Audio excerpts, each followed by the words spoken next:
Yo, what's going on? It's your main man, Rick, the Dawn.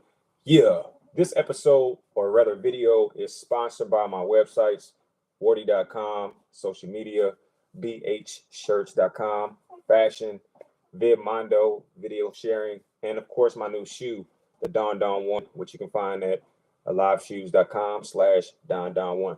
All right, so I was thinking, and man, I was like, wow, this is a great idea. I got to share this with everybody. And with that being said, I don't know Kendrick Lamar or Drake personally.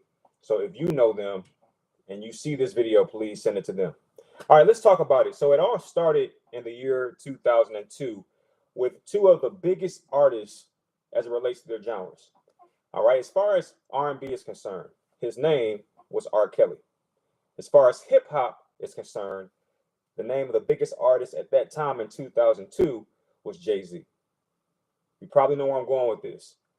They decided that, hey, you're the biggest on your side, I'm the biggest on my side. Let's combine our forces and change the game. I remember it was like yesterday. I was like, what, a 10th grader, about 16 years old. I was a big fan of R. Kelly. I think TP2 came out. It was hot. Jay-Z was dropping heat. And when I heard that these two artists were going to join forces, I said, this is a brilliant idea. Of course it was. All right. Because at that time, Jay-Z was just on a different level as it relates to his peers. It came out and it was pretty much panned. A lot of people didn't like it. There was reports of drama as it relates to what was going on the road and all this kind of stuff. But me being a big fan of both artists, I was able to tune out the noise and really enjoy the album for what it was. For me, I'm not a person that follows trends. I'm not a person that wants to fit in. I often try to fit out. And when people go this way, I always go this way to see, hey, what are they leaving behind? I'm that kind of person. So I listened to the album from top to bottom. It was some amazing songs on there. And they were very personalized songs. That's what made me like it so much. But nevertheless, it came and went. And 2 years later, in 2004, they do it again. R. Kelly slightly declining, just slightly, because he has a lot of drama by this point. Jay-Z kind of staying where he is, slightly elevating, decides to come back and run it back with Unfinished Business. And it's at this point where I'm like, yo, this is pretty dope. Now, I'm not as big of a fan of these two as I was prior in the 2002 album, but I still can appreciate both of these artists for their artistry. They come out with the album. I didn't hear this one, but I still thought it was a great idea, especially as it relates to hustle, like, making money. That's a good cash grab. So I respect the hustle. I don't knock it. But that brings me to my main point for this video. Obviously, we know that Kendrick Lamar and Drake are both having a little bit of tension, to put it lightly. But something stands out to me. That being, Drake is the king of R&B. Is he? Because he kind of dabbles in rap. I get it.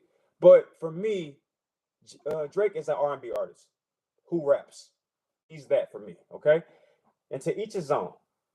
And then you have Kendrick Lamar, who is undoubtedly, in my opinion, the current and modern king of hip hop right now, as it currently stands.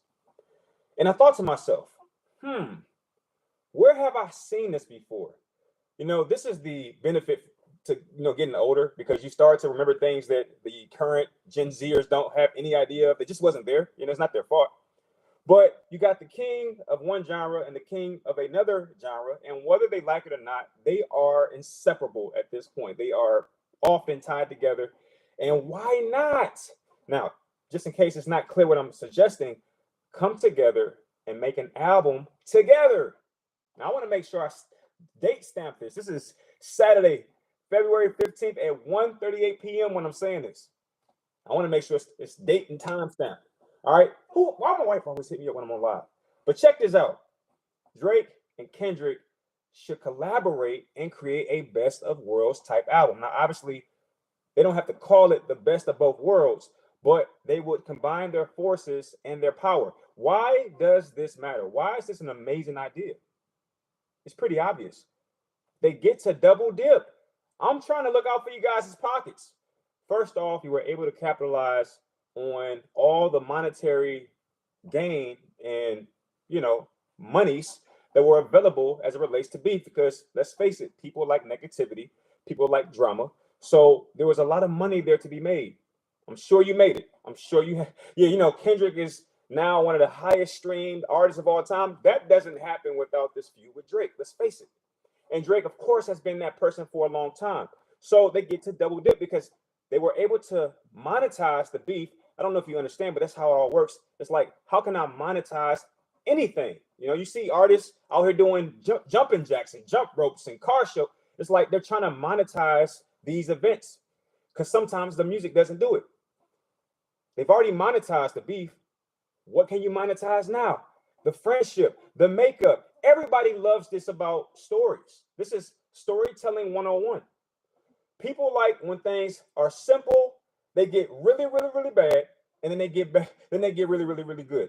That is the synopsis of every movie you've seen. It starts off plain, it gets bad, and it gets good. That's how movies and storytelling works. And this situation, in my opinion, is no different. They can come back and it can be an amazing story where they put their issues to the side and realize that they both fill in each other's weaknesses. Think about it. Drake is an individual who has the ladies' attention for the most part, and a lot of men for some reason. I don't know. Then Kendrick has a lot of the men's attention as it relates to his style and cadence. You bring those forces together, you got the entire hip hop world, generally speaking. There you go. Drake is often criticized for a number of different reasons as it relates to his abilities and what he can do, what he can do. And you can make the argument that Kendrick Lamar fills in those gaps. All right. Well, okay, fine. Drake is not authentic hip hop. Well, Kendrick is. Fine. Drake has writers. Kendrick doesn't. Flip it. Kendrick can be seen as too articulate and maybe even a little boring. Drake isn't. He's exciting. Kendrick is extremely sterile and mega focused on Black issues. Drake can kind of ease some of those things. So I think that they fill in the gap for each other. There you go. Next, it will be big. It'll be big for hip hop. I'm gonna tell you why I say that.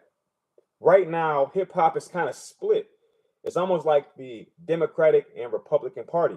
Are you authentic hip hop and this and that, New York, California, the major Kendrick Lamar?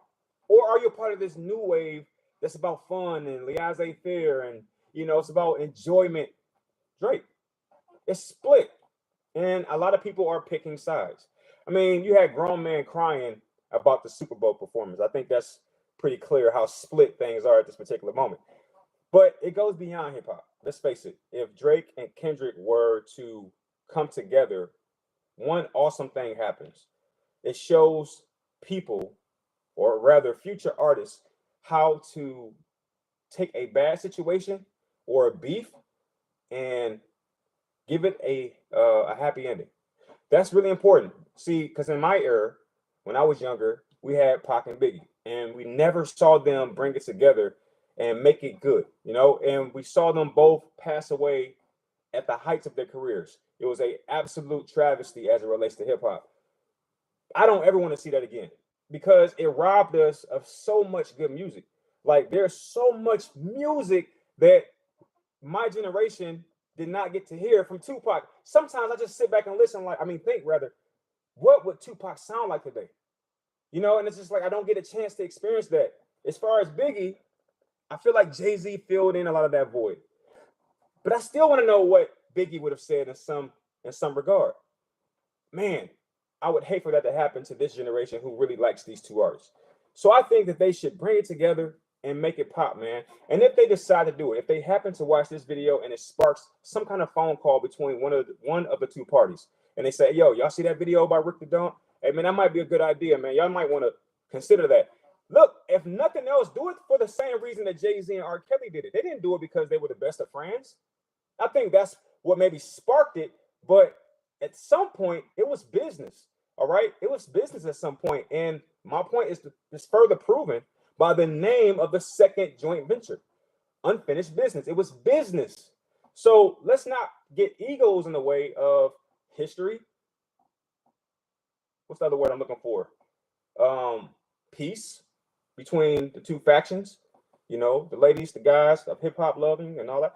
It brings together peace, and it just kind of gives it a warm and fuzzy type of feeling. You know, it just kind of closes this storyline, and we can kind of move on as a hip hop community, if you will.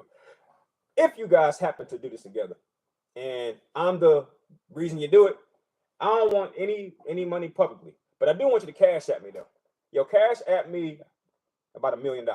Yeah, that'd be cool. Hey, my cash app, I'm gonna put it somewhere. It's the $ RitchieKnox. Cookie emoji or cookie thumbnail. Throw me $1 million on the low. I won't tell nobody. We'll do it like that. That's my payment for giving you this amazing idea, because I don't think anybody's talking about it. I haven't heard anybody say, hey, Kendrick Lamar and Drake should team up. I haven't heard a single person say it, but it makes so much sense when you think about it, right? So if you guys do it, and it's because of this video, on the low, nothing public. I don't want nothing in court writing, nothing like that. Just throw me throw me about $1 million. $ RitchieKnox. Cookie emoji. Hey man, make it happen. Easy decision.